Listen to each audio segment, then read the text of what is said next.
real. We've all been to those typical networking events, right? Everyone is swapping business cards, shaking hands, but somehow nothing meaningful seems to come from it. I remember one time I left with a stack of cards and I could not remember who was who. Sound familiar? Yeah. Well, today we're flipping the script on networking. I'm going to share with you some strategies that go beyond the usual, so what do you do? Or give you the tools that you can implement right away. Trust me, you're going to want to use these. Here's the game changer. When you're meeting someone new, don't think about what you can get from them. Instead, lead with value. What can you offer them? How can you be helpful?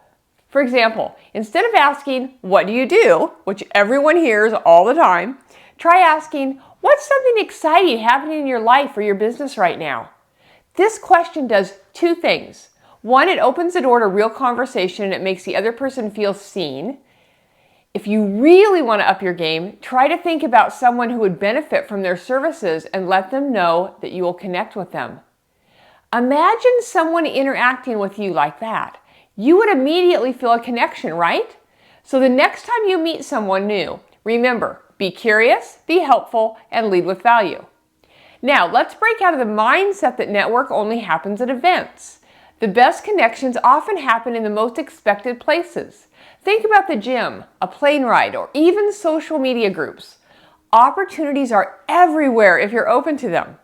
So I once met a fantastic business partner in a class that neither of us wanted to be in. We started chatting and it turned out we had so many mutual interests and it wasn't even a formal networking event. It was just a regular day. So here's my takeaway. Don't wait for formal networking opportunities. Be open to connecting with people in your everyday life. Some of the best relationships are formed when you least expect it. All right, so you've made the initial connection. What's next? The follow-up. This is where most people drop the ball, but this is seriously your chance to stand out. Instead of sending a generic, nice to meet you, make it personal. Reference something they said that stood out to you, or better yet, something funny or insightful. It shows you are really listening, and that builds trust.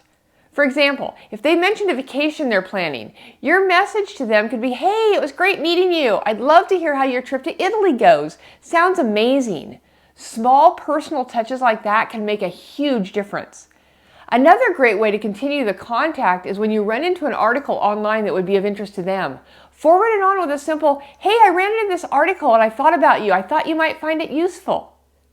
Here's a little known secret. You don't have to wait for a networking event. You can create your own. Start a casual coffee meetup, organize a mastermind group, or even just introduce two people that you think should know each other.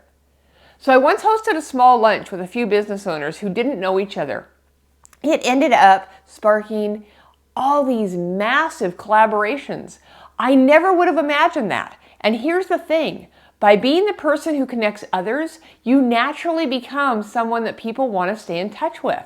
So don't just wait around. Create the opportunities. All right, now let's talk about something we all use. Digital networking, LinkedIn, Instagram, podcasts, you name it. But here's the twist.